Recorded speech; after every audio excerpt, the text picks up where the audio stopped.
كام مرة حسيت فجأة إنك تعبان قوي، مش قادر تتحرك، أو في شوية نغزات عمالة تحصل في جسمك وبتتحرك في كل حتة بشكل مش طبيعي، أو تلاقي إن أنت فجأة مش شايف كويس،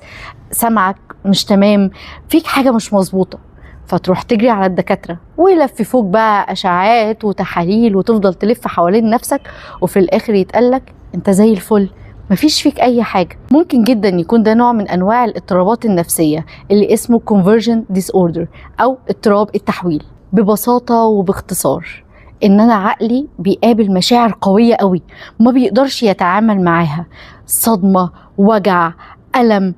حاجة متعبة جدا ليه، عقلك ما بيقدرش إن هو يستحملها أو يفهمها، فبيحول المشاعر السلبية دي كلها على أعراض جسدية، بيهرب من التفكير وبيهرب من الصدمة إنه يطلع على جسمك، فتلاقي نفسك زي ما قلنا بتروح لدكاترة وتكشف وما عندكش أي حاجة، بيتقالك كده زي جملة الأفلام، هي بس محتاجة إن هي تغير جو وترتاح.